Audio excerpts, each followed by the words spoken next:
working to connect a region of over 600 million bridges between our lands.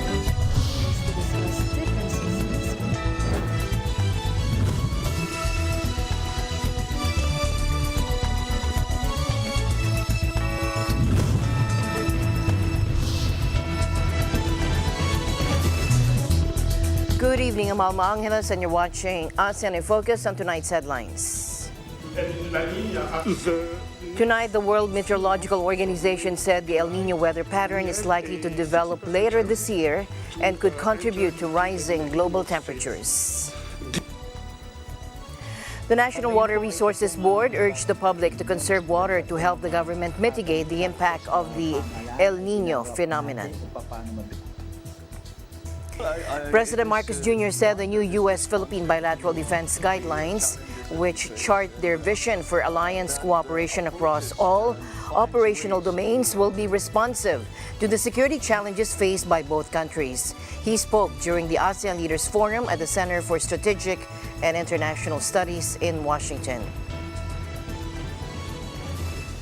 And Malacanang announced that President Marcos and First Lady Liza Araneta Marcos have accepted the invitation to attend the coronation of His Majesty the King Charles III and Her Majesty the Queen Consort on May 6.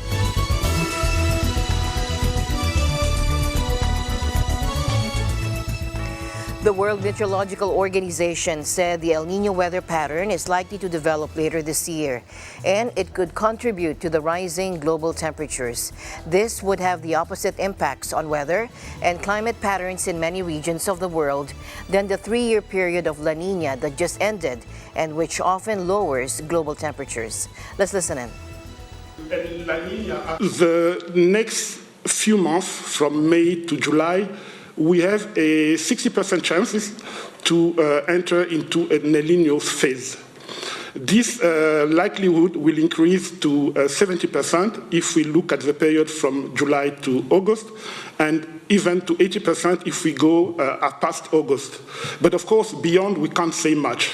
That's where we are now. So, of course, this will change the weather and climate pattern worldwide. El Nino is a naturally occurring climate pattern associated with warming of the ocean surface temperatures in the central and eastern tropical Pacific Ocean. It occurs on average every 2 to 7 years, and episodes usually last 9 to 12 months. The warmest year was the 2016, according to our report. So we are expecting in the coming 2 years to have a serious increase in the global temperature. According to WMO State of the Global Climate Reports, 2016 is the warmest year on record because of the double whammy of a very powerful El Nino event and human-induced warming from greenhouse gases. We just had the 8 warmest years on record, and 3 of those were La Nina years. So this just gives you an indication of the context, the climate context we're in.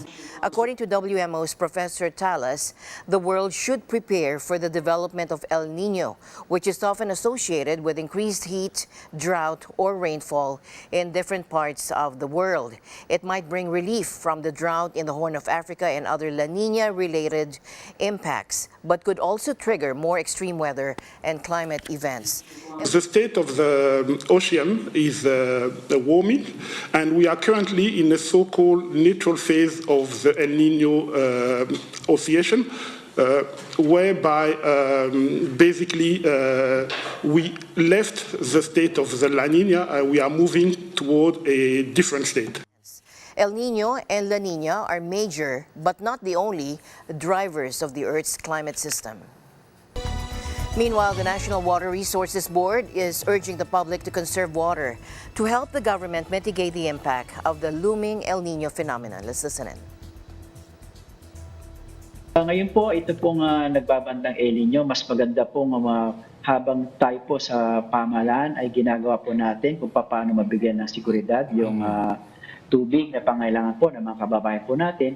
Mas maganda po na tumulong din po sa mga publiko at mga kababayan po natin sa pamamagitan po ng tamang paggamit pang ng tubig.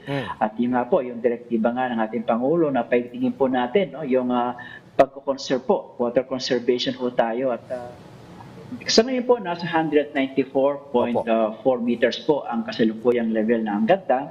Masasabi po natin nasa normal operating level siya, within normal operating level po ang Angat Dam. At ang system po ngayon, dahil may pangamba po ng El Nino, ay kailangan talaga po nating paghandaan. Kasi nga po at i-monitor po, i-monitor natin ng maigi po itong development sa Angat Dam. He also assured that Angat Dam would have sufficient water supply to provide irrigation for farmers in time for the start of the planting season in June. Halos na lang po, no, mga 2,000 hectares po ang kailangang patubigan. Sabi nga po ng NIA, ang buong patubigan po dyan sa NIA kasi sa Bulacan, Pampanga, mga 27,000 hectares. Opo. Kaya sa ngayon po, katapos na rin po sila, nakapag-ani na po karamihan ng kababayan natin dyan sa Bulacan at Pampanga. Kaya ito pong natitirang 2,000, ito po ang sinisiguro natin na may mga karapatang patubig po, tubig sa Angat Dam, para masigurin po, maani rin po nito ng maayos at paghandaan din po yung susunod na pagtatanim po nila na sa buwan na po ng Hunyo or June.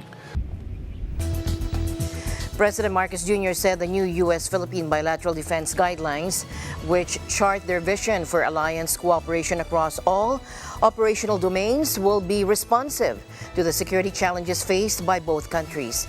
He spoke during the ASEAN Leaders Forum at the Center for Strategic and International Studies in Washington, ASEAN. It is one that is responsive to the challenges that we face, and that approaches and finds ways to solve those problems, those challenges, on a multidimensional basis. Security and defense can no longer be isolated as one issue.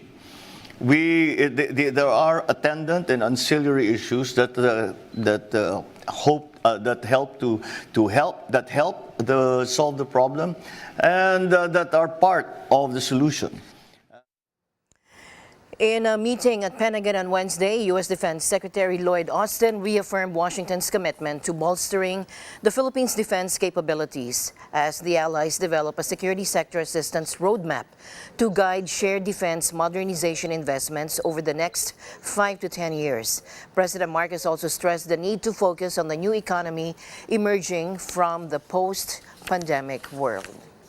And with the impacting forces of the war in the Ukraine, and those are some things. These are elements. These are issues that we never really had to deal before. When President Marcos was asked about his takeaway from his meetings with U.S. officials and lawmakers regarding international security, he raised the need to protect the sovereignty of each nation in the face of the ongoing conflict between Russia and Ukraine. Let's listen in. But also of the many countries around, member states of ASEAN, the countries around Asia, I think we are in full agreement that we must continue to protect the sovereignty, not just sovereign rights, but the sovereignty of each nation, no matter where they are. And that the situation in Ukraine cannot continue, and it is something that is really anachronistic in the modern world. The Philippines has been very clear in our support for the resolutions in the United Nations that were passed upon the onset of the war in Ukraine, in that we respect the sovereignty and territoriality of every single nation in the world. And that applies most certainly because they are in this incredibly critical situation where there is an outright war going on. President Marcos said the Philippines had been straightforward in supporting the resolutions passed by the UN in the war in Ukraine. The president stressed nations should exert all possible efforts to bring peace in Ukraine. Meanwhile, Malacanang announced that President Marcos Jr. and First Lady Liza Araneta Marcos have accepted the invitation to attend the coronation of His Majesty King Charles III and Her Majesty the Queen Consort on May 6.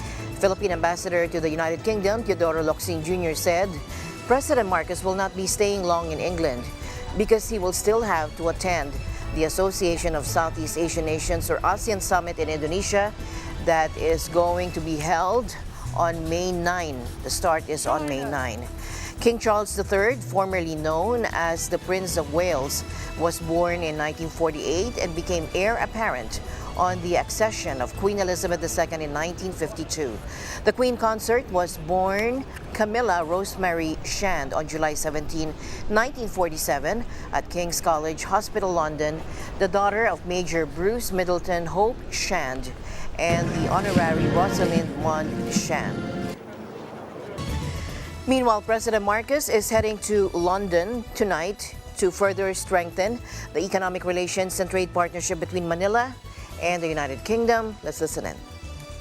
Makikipagkita ako sa kanilang bagong Prime Minister Sunak, upang makapag-usap kami kung merong bang pagbabago sa kanyang pag-iisip sa pagpartner ng UK at saka ng Pilipinas. Sa palagay ko ay ganun din ang sasabihin niya na dapat papatibayin natin at hirap na hirap ang ekonomiya ng UK.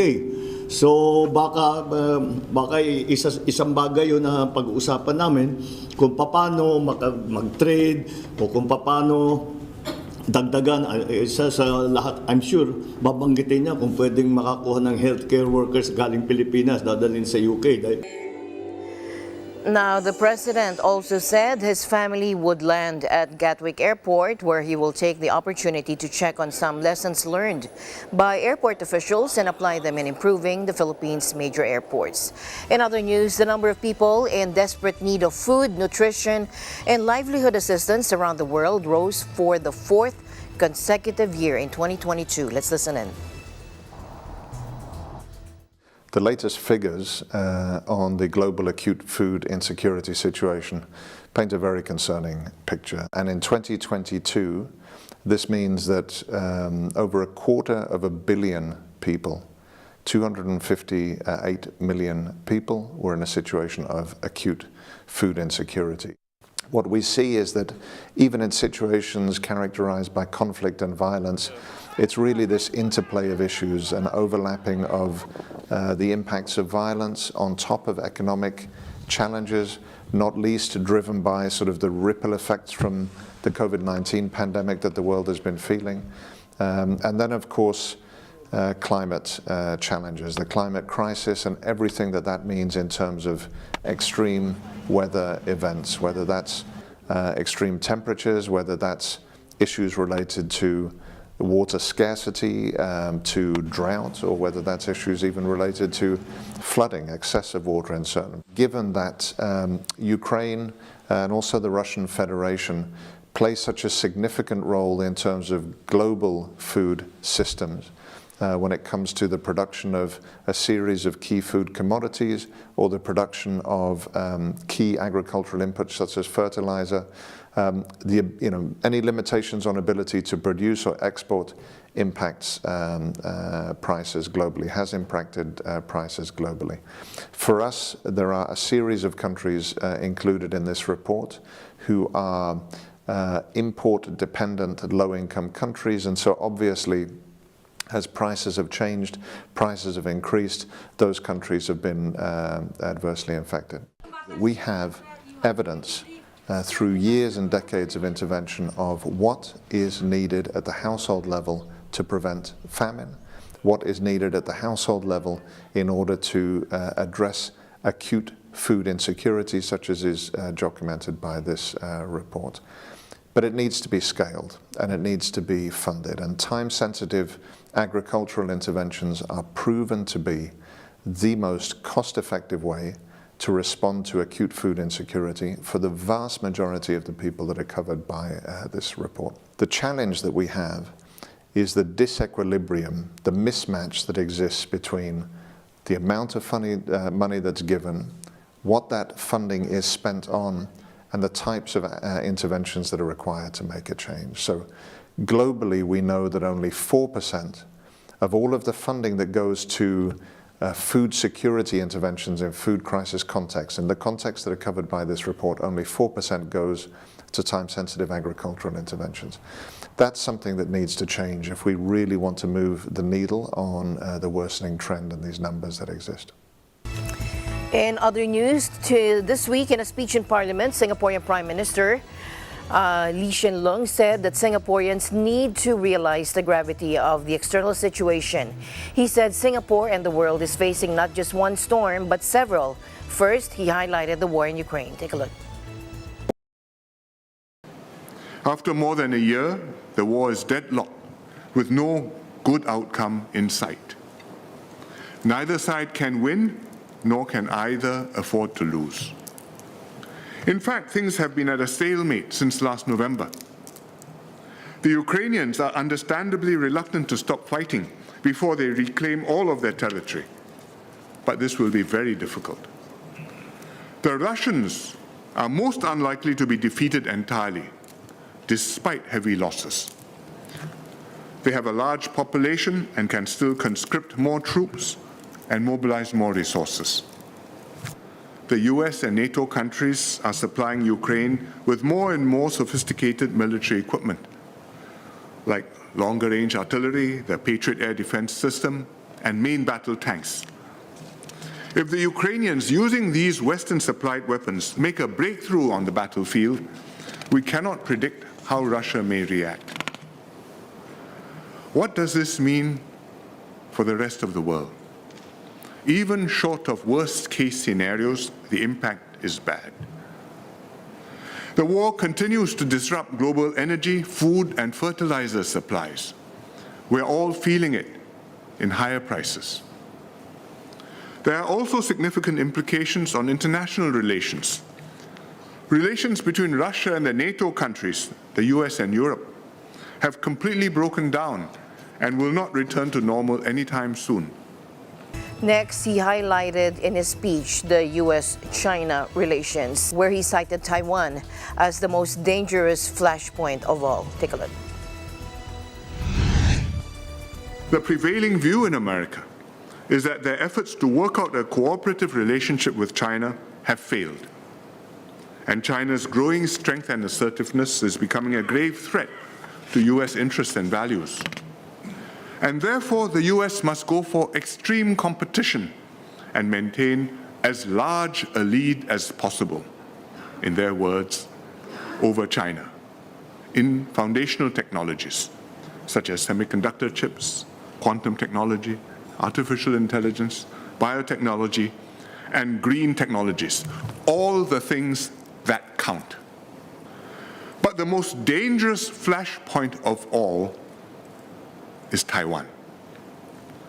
Singapore is good friends with China, and we are also old friends of Taiwan.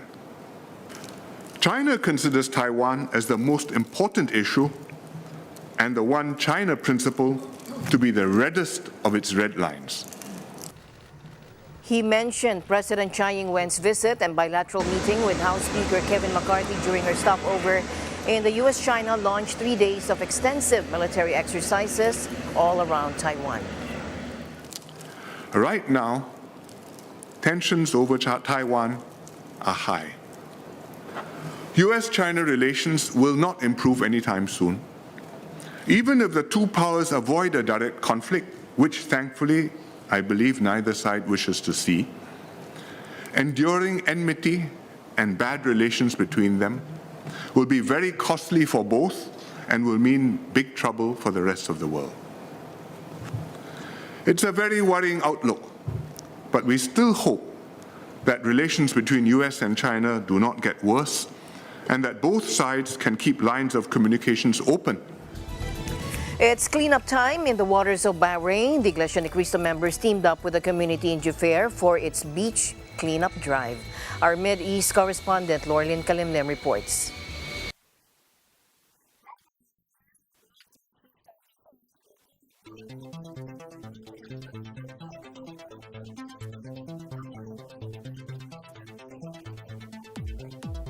And in addition to Earth Day celebration, the main goal of this drive is to ensure seaside is kept clean. pleasant to visit, and safe to the environment. Participants of all ages actively remove garbage, plastics, bottles, and the like in spite of the striking heat of the sun. This activity was really fun for me to also help out in taking care of our environment po, and also to see all the other brethren help out in taking care of our environment. Also po as binhi, it was good to see my other fellow binhi members and the other kids po help out their parents in cleaning, and I hope that the binhi will continue to also be active in the church activities and grow up to really take value and importance po of our environment. Sa kabila po ng holiday ngayon dito sa amin, nagpapasalamat po kami ng marami dahil marami pong nakipagkaisa. At since ito po ay public service, hindi po kami nahirapan humingi ng permiso sa aming pong gobyerno.